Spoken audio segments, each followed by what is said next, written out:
بسم اللہ الرحمن الرحیم۔ السلام علیکم ورحمۃ اللہ وبرکاتہ۔ اسٹوڈنٹس وائس چینل کے معزز خواتین و حضرات، امید کرتے ہیں کہ آپ سب خیریت سے ہوں گے۔ اللہ آپ کی تمام نیک دلی حاجات کو قبول فرمائے۔ یہ 1917 کی بات ہے کہ عراق کے پہاڑوں میں برطانوی جنرل سٹانلی ماوے کا ایک چرواہے سے سامنا ہوا۔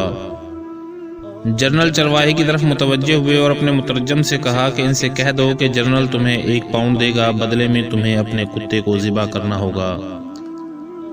کتا چرواہے کے لیے بہت اہم ہوتا ہے، یہ اس کی بکریاں چراتا ہے، دور گئے ریوڑ کو واپس لاتا ہے، درندوں کے حملوں سے ریوڑ کی حفاظت کرتا ہے، لیکن پاؤنڈ کی مالیت تو آدھا ریوڑ سے بھی زیادہ بنتی ہے۔ چرواہے نے یہ سوچا، اس کے چہرے پر لالچی مسکراہٹ پھیل گئی۔ اس نے کتا پکڑا اور جنرل کے قدموں میں ذبح کر دیا۔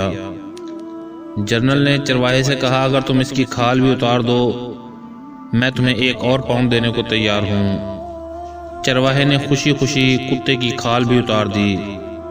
جنرل نے کہا کہ میں مزید 1 اور پاؤنڈ دینے کے لیے تیار ہوں اگر تم اس کی بوٹیاں بھی بنا دو۔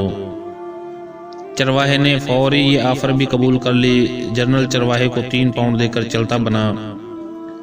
جنرل چند قدم آگے گئے تھے کہ اسے پیچھے سے چرواہے کی آواز سنائی دی۔ وہ پیچھے پیچھے آ رہا تھا اور کہہ رہا تھا کہ جنرل، اگر میں کتے کا گوشت کھا لوں آپ مجھے 1 اور پاؤنڈ دیں گے؟ جنرل نے انکار میں سر ہلایا کہ میں صرف تمہاری نفسیات اور اوقات دیکھنا چاہتا تھا۔ تم نے صرف 3 پاؤنڈ کے لیے اپنے محافظ اور دوست کو ذبح کر دیا، اس کی کھال اتار دی، اس کے ٹکڑے کر دیے، اور 4تھے پاؤنڈ کے لیے اسے کھانے کے لیے بھی تیار ہو گئے، اور یہی چیز مجھے یہاں چاہیے۔ پھر جنرل اپنے ساتھیوں سے مخاطب ہوئے کہ اس قوم کے لوگوں کی سوچیں یہ ہیں، لہٰذا تمہیں ان سے خوفزدہ ہونے کی ضرورت نہیں ہے۔ آج اپنی چھوٹی سی مصلحت اور ضرورت کے لیے اپنی سب سے قیمتی اور اہم چیز کا سودا کر لیتے ہیں۔